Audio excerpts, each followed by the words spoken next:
Sorry about the delay.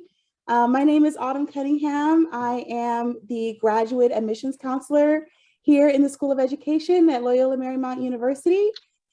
This is the session to talk about some of our amazing programs in the Department of Specialized Programs in Professional Psychology. So let's just jump into it. But before I get started, I just wanted to say I'm a huge proponent of asking questions as you go, because I feel like sometimes that could, with these sessions, they're not really built to get very detailed about programs. So if there's something that you're really interested in and you want a little bit more clarification, please feel free to raise your hand or put a question in the chat. I'll be doing my best to try to monitor that. And Yannette, would you be able to help me with that as well? If there's a question in the chat? Yes, absolutely. Okay, yeah, so let's just go ahead and get started. So before we get into the actual programs, I just want to talk a little bit about the School of Education and some of our missions and goals and what we build our platform on regarding how we create some of our programs and the methods and the mission of those programs. So we want to foster lifelong learning, so it doesn't necessarily end in the class or with your graduation. You're going to build skills, rapport, and connections that last from the classroom on throughout your career, and also facilitate what kind of human being you want to be in the world, right? So that kind of ideology is at the core of a lot of the curriculum in our programs. Building on that, educating the whole person. I think everyone in this room knows better than most that we all live at different intersections of identity. So it's really important that we don't just facilitate curriculum, but we also facilitate learning more about yourself and what does that mean as you're growing to be an educator and a leader in K through 12, higher ed, or any other institution you want to be a part of. And promoting justice, right? So it's not just lip service, here at LMU and in a School of Education. The idea of justice and being of service is literally embedded in every classroom, in every curriculum, in every syllabus. So we want to make that, as the focal point of your education at LMU. And all of that, everything that we just said, is built into our real framework. It's basically the theoretical framework that a lot of the classes, the curriculum, and the programs at large are built upon. Respect, educate, advocate, and lead. And it's centered around individuals who may not even have a voice for themselves. So as we grow, as everyone here, growing to be leaders. Did someone say something? I'm so sorry. Okay, as we're growing to be leaders in higher education or K through 12, we always want to focus on individuals who may not be able to have that voice or that platform for themselves. So diversity, equity, and inclusion, again, I can't say this enough, is the reason why this is taking up so much time, because we really want to stress that diversity and plurality, cultural plurality, is the center of the School of Education's mission. We want to foster stronger understanding for social inequities. So not just teaching about what could be, but highlighting what actually exists in terms of social inequities, and reducing institutional barriers from within. So we're growing to be leaders and educators in these institutions. What are we going to do when we actually get there, right? And inclusive culture. So it's like what I said before, plurality, not necessarily giving people permission to be themselves, but people already being in a plural society, feeling like they already have the autonomy to be themselves, and fostering leaders and educators to know the difference. Okay, so let's see, did I skip one? Let's see, I'm so sorry, guys. Okay, so some of the benefits, please forget, I thought I skipped this slide. Some of the benefits of every program in the School of Education, specifically in this department, is small class sizes. I'm an alum from the School of Ed. I graduated from the Guidance and Counseling program in 2017, and I don't think I've ever been in a classroom that had more than 25 students. And that's huge when you're talking about individualized attention and really connecting and building a sense of belonging to the campus. You have hands-on and really an unlimited amount of connection with your faculty. And that goes a long way when you're trying to network and actually build on your career and making your next steps in your education. Probably the most compelling portion of some of these programs is your ability to marry theory and practice through fieldwork and what you're learning in the program. So specialized fieldwork application through faculty and your connection with that faculty is paramount to your education here in the School of Ed. And also, most, if not every single class that you take as a graduate student will have flexible scheduling in late afternoon and evening classes, because we know that most of you will be working professionals. Awesome. Okay, so specific programs that we're going to cover briefly today in our session: the Guidance and Counseling Master's degree. That's the one I graduated from. I love it so much. Clinical Counseling. That's the graduate program that has the LPCC, the Licensed Professional Clinical Counseling component attached to it. We'll get more into that as we go along. The school counseling. So those of you who want to work K through 12, work with the kiddos, it comes with the PPS credential for K through 12 counseling. Our school psychology, NAFS accredited and approved school psychology program comes with 3 certifications. So not just the master's degree, but a licensed educational psychologist degree and the master's in educational studies. So it's an incredibly competitive degree if that's something that you're interested in. And also the newly added child welfare and attendance. So for those of you who need that added authorization, if you're already counselors, we'll get into more of that. If you have questions, we'll go through in greater detail. So the first grad program we're going to talk about just for a bit, is the Guidance and Counseling graduate program. So if you're interested in being a counselor and you're not necessarily married to a specific field that you want to actually cement yourself in, I feel like this might be the one for you because it doesn't necessarily pigeonhole you into K through 12 or higher education. This guidance and counseling program could prepare you for private sector work, more faith-based work, etc. You know, the sky's the limit, to be honest. It's 41 units, flexible scheduling, it's not cohorted. So if it's something that you want to consider, but maybe add PPS and the LPCC after, that's also a possibility as well. So this is our school counseling degree. So it prepares you for work as a school counselor in K through 12 settings, public, private, charter, you name it. And it fully integrates the curriculum from the program that we just talked about in guidance and counseling. So even though, like, for instance, if you're not sure if you want to be in K through 12, I highly encourage you to seek, you know, maybe just getting the credential, because it's a lot easier to finish all together and just have the option rather than doing the guidance and counseling and then scrambling to get a credential afterwards. A few friends of mine did that, and it was harder than they thought it would be. So if you're not sure, you know, adding the PPS credential would be awesome for you. Let's see, it further emphasizes your professional preparation for training and underscores theoretical knowledge and practice skills that you've gained in the program. This is a highly competitive program, but I encourage everyone to apply early because a complete application is a perfect application. This also has a flexible modality. It's not cohorted. All of the classes are hybrid, meaning some of the classes can be online, some of the classes can be in person. You really can tailor this program to your schedule.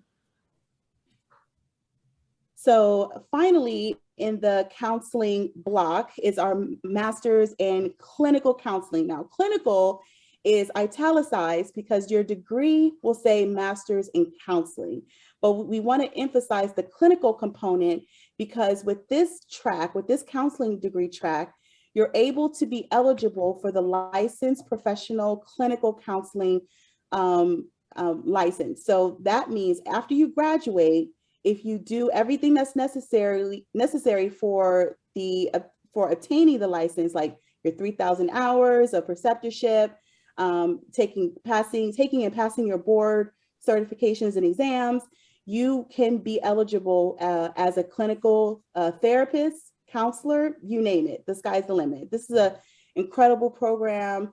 I highly, and it's sort of like the same ideology applies, right? If you're not sure if you want to go into education or on the clinical side, these curriculums build on each other. So the smallest one, with the least amount of units, is the guidance and counseling. The next one is school counseling. And then the last one after that is the clinical counseling. So if you say, for instance, if you complete the clinical counseling track, you're ready to go into whatever field you want, whether it's the private sector, clinical settings, or K through 12. Again, same thing. This modality is flexible, online, hybrid, and it's not cohorted. Is there any questions so far now that we're done with the counseling block? I feel like I might be moving a little fast. I have a question. Yeah, what's going on? Hi, Lisa Butler. Hi. How are you? I'm doing well. As far as the clinical counseling, does LMU help place you for those to get the hours required for the licensing? That's an excellent question. So no, but you can get that sort of networking help when you're doing your field work. That's where you have the support of the School of Education, your faculty, because you're still a student. But technically, when you're in the throes of getting that licensure, you're an independent person trying to get your license, right? But when you're in the fieldwork piece of your program towards the tail end, you could be thinking ahead and saying, hey, you know, I want to get a fieldwork appointment or assignment where I can stay and maybe continue to do my one-on-one preceptorship, right? So that is something that you can sort of kill two birds with one stone. Okay, thank you. Yeah, you're welcome. Heather, were you next? Yeah, I was wondering if there was an LPCC option for school psychologists as well. So school psychology is and we'll get into school psychology, but it's a very particular program. It doesn't have multiple tracks like counseling does, but the school psychology, you are a licensed psychologist. And so the sort of the sky's the limit within the limits of school psychology. Does that make sense? Yes, thank you. Yeah, you're welcome. And I see someone else, Rahab. Yeah, hi. Hi. I'm interested in the art therapist component. Art therapist? Yes, the art therapist. Oh, you know, I think that I know that program, but it's not in the School of Education.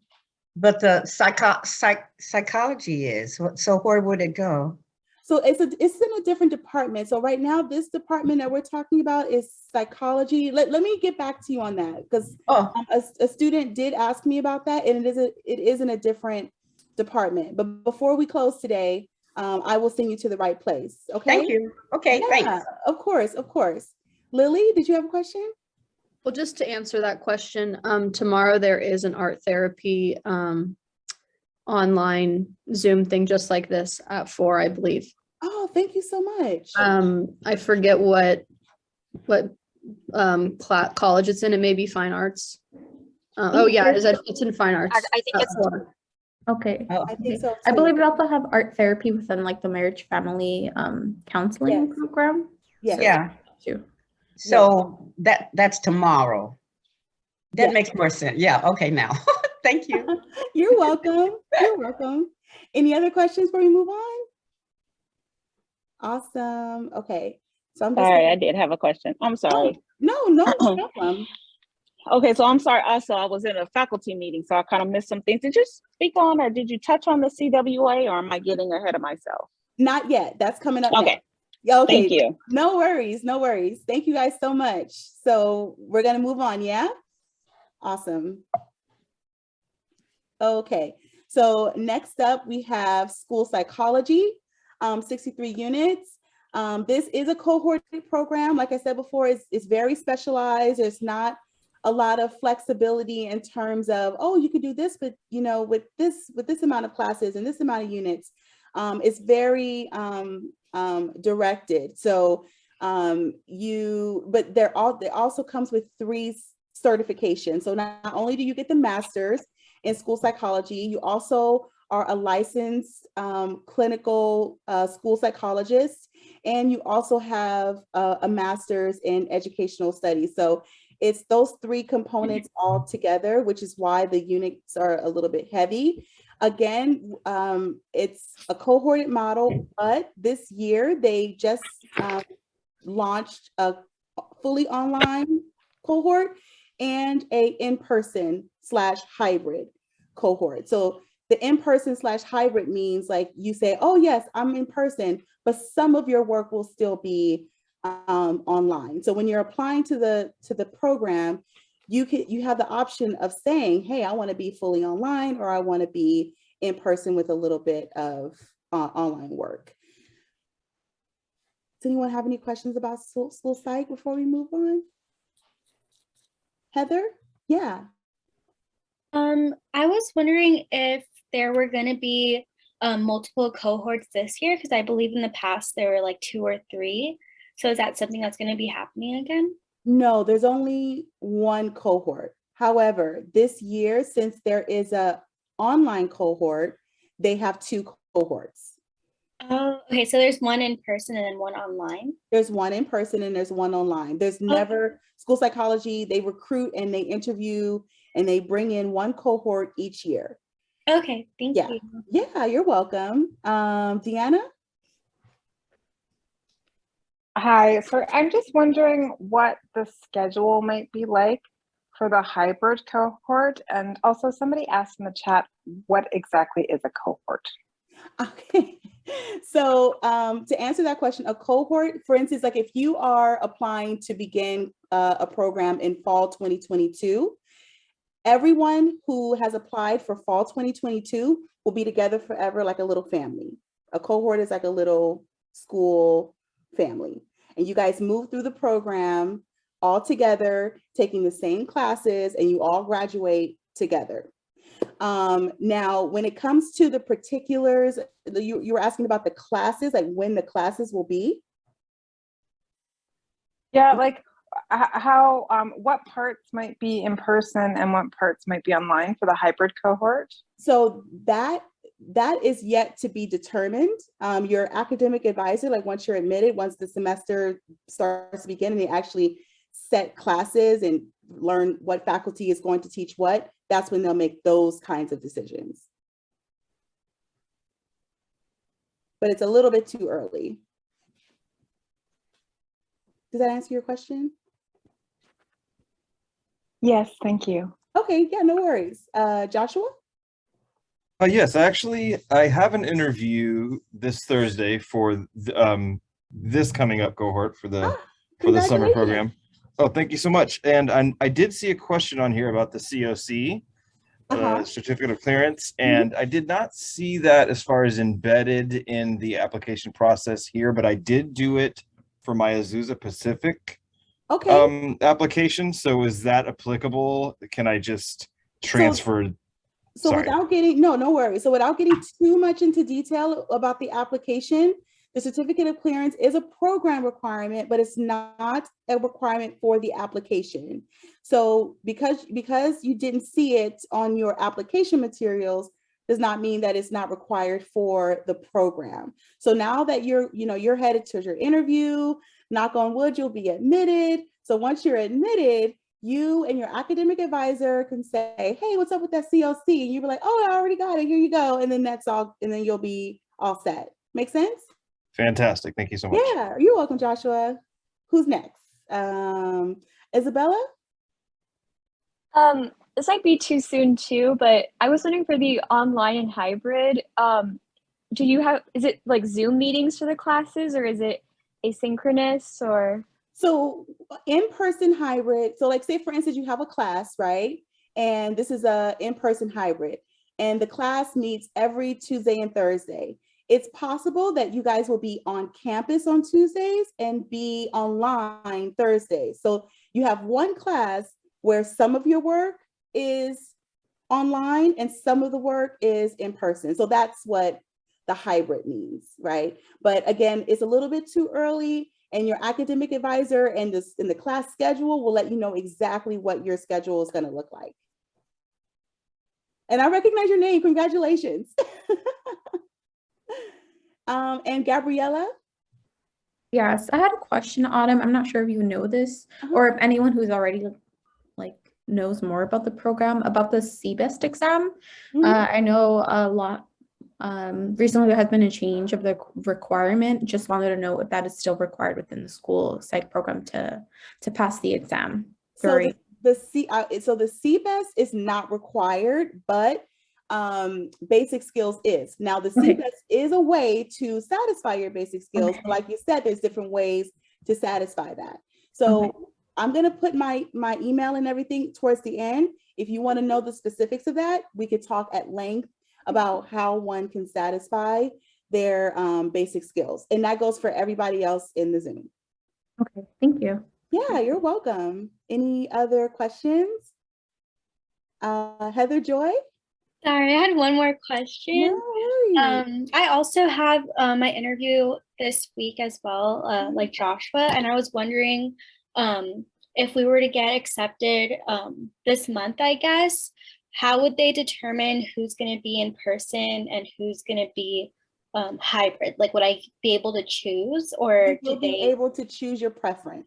Oh, okay, thank you. Yes, keep an eye out in your email. So for all the school psych folks who are interviewing this week, keep an eye out for your email because they're going to ask you your preference. That's a good question. I'm glad you asked that, Heather, because it kind of makes it a little bit easier to put you guys on alert. So thanks for the question.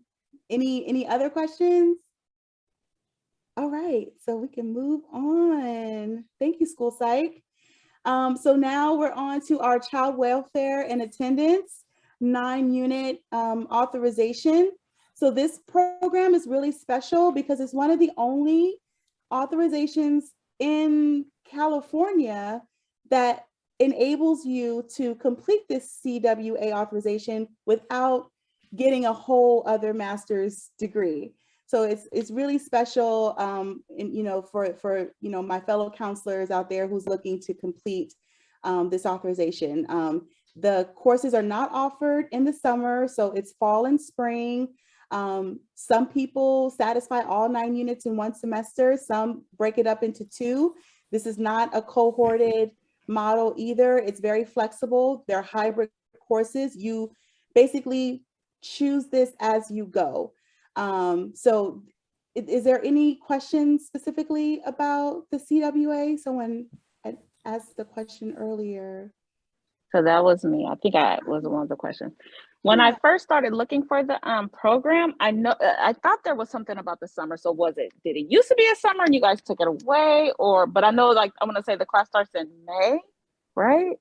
So I am new to the School of Education this academic year.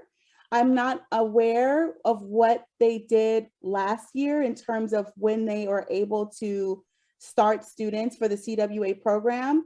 But as of this year, it does not start in the summer, it starts in the fall. I'm sorry, and thank you. And when I was looking, and maybe I overlooked something, I didn't see how to apply for this, for the CWA. Send me an email and I will send you all of the information that you need to know about how to apply. I will definitely send that to you. And Thank you. You're so welcome. And my email will be towards the end of the presentation. Perfect. Thank you so much. And that goes for everyone else. If you have any questions about the application, how to apply, shoot me an email and I'll get back to you. Awesome. So some of the general, Joshua, yes. I'm sorry, one last question. Do you have any idea, was I unable to find any information about how much the scholarship was for the school psych? That is a great question for your program director when you're in your interview. Thank you. You're so welcome. Because see, the scholarships are sort of like a work in progress. Like they don't know until they know how many people are going to be admitted. So it's sort of like a moving target. But by the time you interview, they might have a better understanding. And that's best coming from directly from your program, because I don't want to give you outdated information. So some of the basic requirements for all of the programs in terms of admissions, personal statement of intent is required for all programs, including the CWA authorization. Official transcripts that shows your bachelor's degree. And for the authorization, they want to see your PPS credential as well. Letters of recommendation. Now, not all programs, actually, yes, all programs require at least 2 letters of recommendation. School psychology requires 3. And this is for our CWA applicants only. There's a fieldwork planning document that must be attached to the application in order for your application to be processed. So if you have any questions about the fieldwork document when you're doing your application, please feel free to reach out to me and we can work that out individually, like one-on-one. And all of these programs offer a group interview. And as of right now, they're all via Zoom, so there's no worry there. Now, some of the program requirements. So these are some of the requirements that are required for the program, but are not necessarily mandated of you up front during the application process. So meaning you can submit your application and have it rendered complete without these 2 requirements. So the certificate of clearance, the COC, even though it has to be completed for the program, they can and even admit you without it completed. And your California basic skills requirement. So for those of you who are trying to figure out exactly how you meet this requirement, is it basic skills, is it CBEST? Did I take the class in my undergrad? We can work that out together one-on-one. Just send me an email. Charlie, yes. Okay, so I'm not from California. Currently, I go to school in Iowa. So how would I satisfy those needs for LMU, I guess, like the California basic skills and the certificate of clearance? So for the certificate of clearance, I would just wait until you are in California to even initiate that. That's pretty much the golden rule for the School of Education. That's what we tell all of our out of state, because if you start applying for your certificate of clearance while you're still in Iowa, there's all these added fees and it takes way longer, and it's just like, oh my God, like why do I have to do this? So wait till you get to California, where you can give them a California address. Yes, I'm in California, right? And then they process it in 6 weeks. The fees are probably 1/10 of the cost, and it goes a lot quicker. The program will wait for you if you stay in communication with your academic advisor, so on and so forth. Now, the basic skills, California basic skills, it's possible that you could have completed that even in your undergraduate studies in Iowa. So that's another requirement that you can work with your academic advisor on to see where we could piece that together for you. Okay, and worst comes to worst, if you do end up taking the CBEST, it's really easy to register for it and take it. And once you get to California, all of this can be done once you get to California. It's not required for the application. Okay, perfect. Thank you so much. Yeah, Charlie, no worries. Awesome. Any other questions? Okay. So tuition and financial. Oh, hi, this is Amber. I'm sorry. I was trying to figure out how to raise my hand and I don't know how, so I apologize. Don't apologize, it's fine. I wanted to know for the basic skills, is it common that you do satisfy that in your undergrad, or most of the time you have to still take the test? Did you go to school in California? Yes. Did you go to a Cal State? I went to UCR. So that's UC as well. So so without getting too deep into it, if you satisfy, freshman composition, quantitative reasoning, political science and US history, which is required to graduate from a CSU. I'm not sure if it's required to graduate from the UC. I don't believe it is. But there is a way, more than likely you probably satisfied it through your undergraduate work just by doing those lower division basic skills requirements, because it's literally written in the general ed basic skills, your English, your quantitative reasoning, your critical thinking, and your and I think even sometimes speech. But nine times out of 10, you already have it, and the CBEST is not necessary, but I don't want to say, oh yeah, girl, everything's fine. And then we look at your transcripts and we're like, no, girl, it's not fine. And then you have to do something else. So I really encourage you to reach out to me, or if you're already admitted by the time we get into this, talk to your academic advisor and we could definitely help you over that finish line. Okay, thank you. You're welcome. So for tuition and financial aid, as of right now, for the 21-22 academic year, tuition stands at $1,403 a unit. However, there is so many scholarship and grant opportunities and graduate assistantship opportunities that go straight to your tuition in the School of Education, up to 10 to 20% of your tuition. And I put the link to all of those scholarship, grant, and graduate assistantship opportunities right there at soe.lmu.edu/admissions/aid. But the most important thing about this slide is that financial aid open house session at 6 p.m. I highly encourage everyone to attend because, you know, financial aid is such a highly specialized department. Things change at the drop of a hat. And I want you to have all of the up-to-date information straight from the horse's mouth. So if you're interested in financial aid and knowing what opportunities that are coming out of that office, please attend that session. Awesome. So some of our full-time faculty for this department, I love these people so much. Like, honestly, when I was applying, and you know, I like a lot of you, I applied to multiple programs, you know, Long Beach and Fullerton and everything. But when I went to the open house and I heard Dr. William Parham speak, and I met Dr. Sherry Atwater, who, by the way, is on my dissertation committee. She's absolutely incredible, and she will be the new director of the counseling departments come fall 22. These people are absolutely incredible, and they really do take to heart the mission and the goals that we talked about earlier in this presentation, to really shape and mold incredible, thoughtful, intentional scholars, leaders, and educators. So if these are some of your full-time faculty, I highly encourage you to look up some of their work, some of their research, reach out to them directly. They're incredible. And these are our full-time faculty in school psychology. Emily Fisher, who is the director of the school psychology program, probably one of the most competent, brilliant people I've ever met.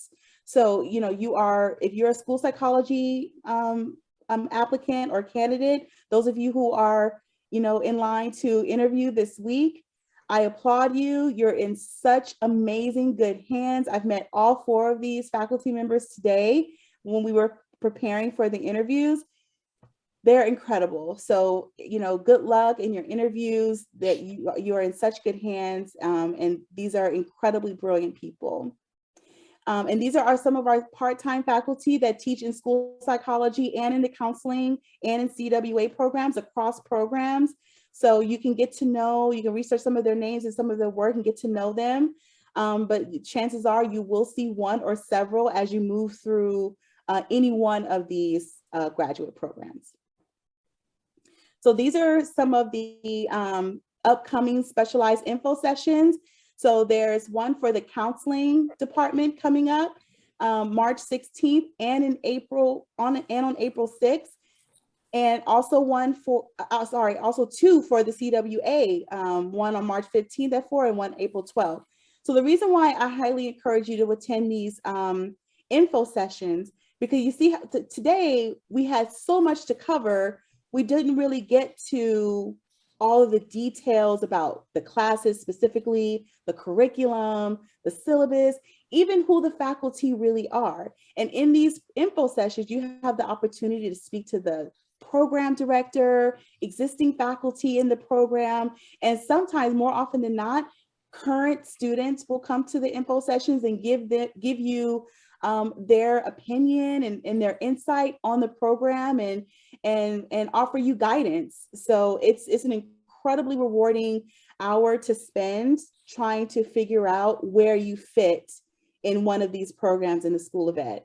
And the cool thing about the counseling info sessions is that they cover all 3 of the programs in great detail in those info sessions. So I highly encourage you to attend one or both if that's what you're interested in. So just a little housekeeping for later on tonight. Again, I really encourage everyone to attend the financial aid information session tonight at 6 p.m. where you can get that specialized information and opportunities for scholarships and grants. At 6:30 to 7, there is going to be a graduate students of LMU, the GSLMU student organization. This is an incredibly active student organization in the School of Education that is constantly engaging students, bringing you resources, updating resources, networking, and putting you in contact with individuals and programs and systems that will help you not only build a connection to LMU, but also a connection to the community that you're trying to be an educator in. So like, for instance, if you're more faith-based and you want to get connected to Catholic schools, this program, this student organization really does help individual students get their career moving from inside the classroom. And from 7 o'clock to 7:30 for my international students, an info session detailing the admissions process for you is highly encouraged if you are an international student. And I put the link to get to those sessions right there at the bottom. You could take a picture of that, or you can reach out to me directly if it's not working out for you as well. Be more than happy to help you with that. And this is just my direct email, and Mary Frazier, who is the director of admissions and my esteemed colleague and supervisor, who's absolutely knowledgeable and literally knows everything.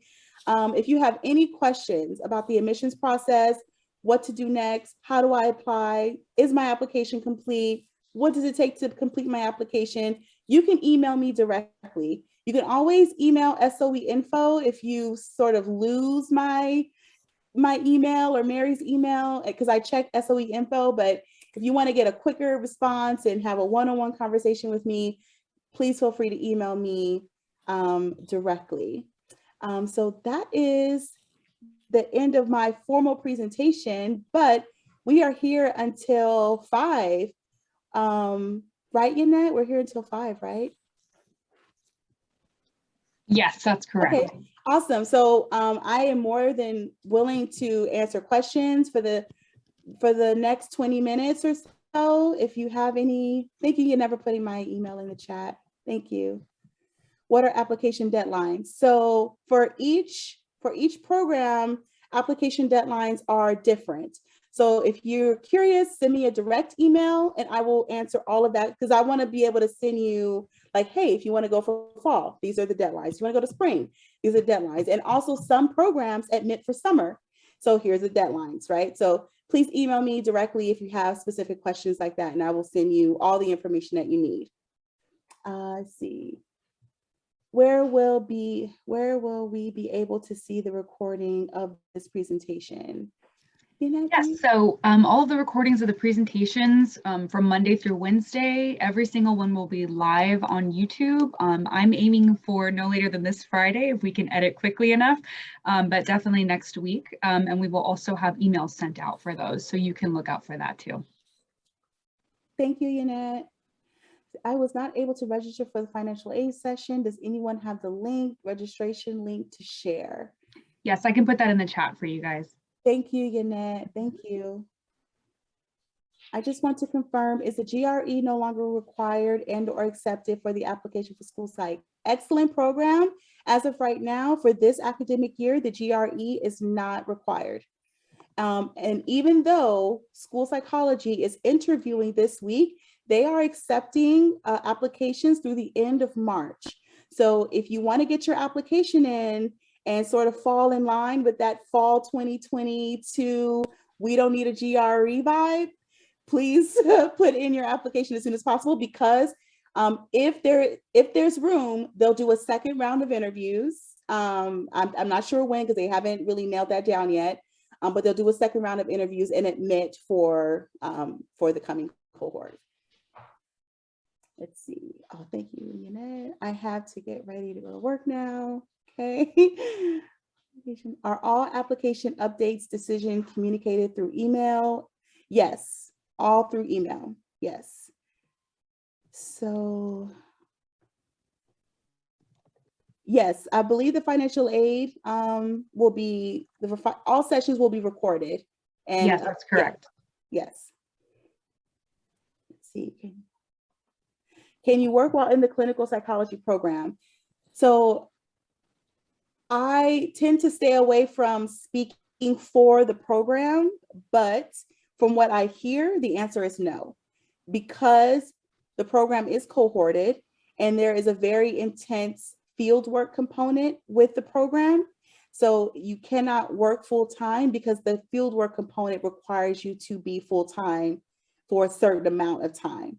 So unless you have an extremely flexible, work situation, I don't believe that you could work full-time. But that is an excellent question for or school psychology info session. So you can get that straight from the program director, so she can give you a more nuanced answer as a faculty member who actually teaches the classes and knows exactly what it actually means to be a student in the school psychology program. Let's see, I'm still waiting on the certificate. And I'm going to get to you guys raising your hands after this last one. I'm still waiting on the certificate of clearance. This is a requirement. Okay, again, no, the certificate of clearance is not required for the application. You can still work. You can still be working to complete your certificate of clearance as you are going through the admissions process. This is a program requirement. So even once you're admitted, you can still work with your academic advisor to get it cleared and in the system as a student. So it's not required for admission. So let's go to some hands. Let's see, Deanna. Hi, I'm just wondering what the fieldwork component, like when it would be. Is there fieldwork in the first year, second year, third year, all throughout all the years? Fieldwork is in the third year. Okay, so there's no practicum in the first or second year, just coursework. There's practicum and fieldwork, but it's in the third year. That's what it's very intensive. But again, I'm fairly new to the specifics of school psychology. So if you have like really detailed questions about any program, I sincerely encourage you to go to an info session so you can ask those highly detailed questions to the school, to the program director. But from what I know, there is a practicum and there is field work. They are both full-time, but they're towards the tail end of the program.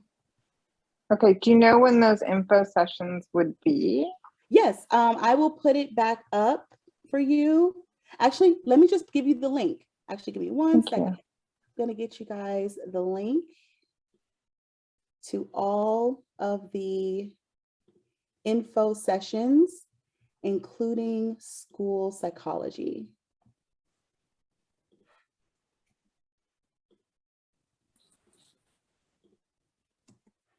Okay, so you'll see everything listed there, and I don't believe that they have a school psychology coming up because they're already in the throes of interviews and things like that. So if you have specific questions, email me directly and I'll take those questions to the program director and we can have a conversation one-on-one.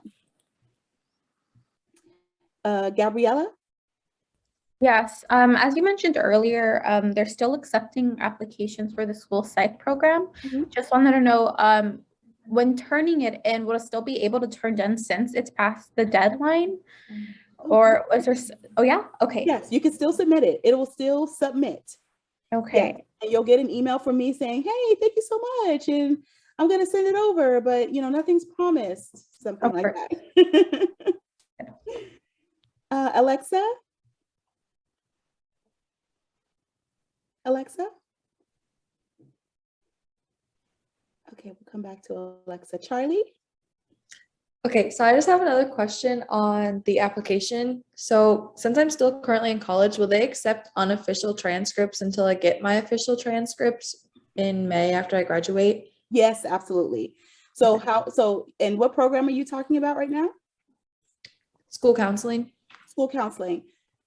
So what you can do, because school counseling, they admit several times a year. You can let me know, like, honestly, you can submit, you could put in a self-reported, like your GPA and when you graduate or when you will graduate. Official transcripts are required, and it depends on where they are in the admissions process, where they'll say, okay, let that person come on in, we'll process them right now, or we're just going to wait for official transcripts. But you'll be sitting with me in my queue, sort of nice and cozy until you get everything ready, but you're not going to fall between the cracks. So if, like, for instance, if fall 22 is really when you want to attend, you could talk, we could be in constant communication. And if worse come to worse, we could talk to the program director, say, hey, she's still waiting on her official transcripts. She let me know these are the unofficial. We can work with you, right? But officially, official transcripts are required for you to formally have a completed application for the counseling programs. Okay, thank you. You're welcome. Charlie? Oh, I'm sorry. Guillermo? Guillermo? Oh yeah, sorry. Is it too late to apply to the school counseling or the clinical No. master's program for the No, summer? No, you are still able. Let me double check the summer. Give me 2 seconds here. I want to be able to give you.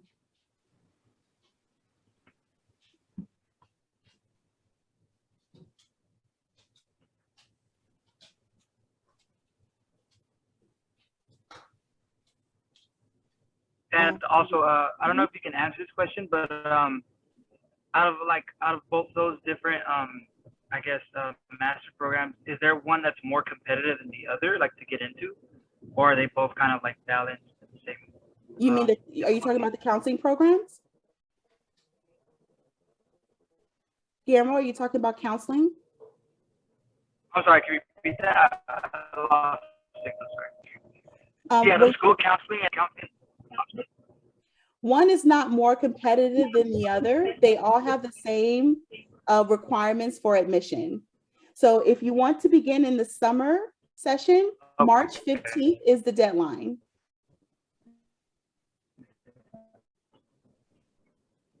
For the summer, March 15th. Okay. And Yes. If just the same question as the previous applicant asked. So I am still in my undergrad, but I already in my application process, I sent out to my school to send my official transcripts to LMU. Mm-hmm. Is that okay? Because that is more than okay. That is more than okay. So just to be, because I don't think I was as clear in my last answer. If you're still working on your undergraduate work, you can still submit official transcripts. You don't have to wait to graduate to send those official transcripts. You can send official transcripts that still has work pending.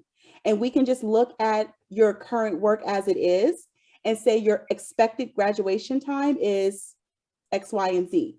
And we'll record your GPA and everything as it is at that moment. And then when you graduate, which will have to be before you start your program, then we will update your profile. Okay. And just one more slight question. For the clinical's counseling program, as for background, is there like a requirement to have any background within like a clinical field, or because my background is only specifically in education, like in schools? Is that still would be like the same realm? So basically what I'll say to that is LMU and the School of Education, they admit holistically. So if you are interested in clinical counseling, you don't necessarily have to have a whole background in clinical counseling or clinical psychology or a BA in psychology. My colleague, we were in the counseling program together, and her bachelor's was in English, but she spent a lot of time in higher education. I have a friend of mine, she is now a licensed, she just passed her boards, she's a licensed professional clinical counseling. she spent 15 years as a school teacher. So it's really not about what your background is. It's about what you want to do and how you can take what you have learned and what you have done and what your experiences were and sort of create that new path to where you want to go. So it's not necessarily saying, you know, oh, you have to have done this to be that. It's just about what makes sense for you. How can we, and how can LMU help you make that possible? Definitely. Thank you. Thank you so much for that. Yeah, you're welcome. So Jennifer? Hello. I just have two quick questions. One, if I know you said that at the application process is still open for School of Psychology. So if let's say if they do have any slots open, I'm assuming, or I'm guessing that you would have to pick whatever's open, whether if it's solely online or if it's hybrid. Yes, yes. If they have, okay. Yeah. Yes, definitely. Okay, just wanted to make sure. And then also for letter of reference, I know some universities require like 2 educational and 1 professional. Is it the same, or is it just a letter of recommendation, period? The School of Education application does not specify how many they want from what kind of person. You just want to make sure you choose someone who can speak to you in how the application is asking that person to speak to you. Speak of you. Does that make sense? I got you. Okay. Yeah, make sure they speak highly of you. Gotcha. Thank you, Jennifer. Amber? Hi, yes, I had a question. I was looking over the slide in regards to the clinical counseling. So that has a component of the school counseling in it. Mm-hmm. So like if I want to apply for that program, it's encompassing the school counseling, but also giving me an extra layer to do another type of counseling if I so choose?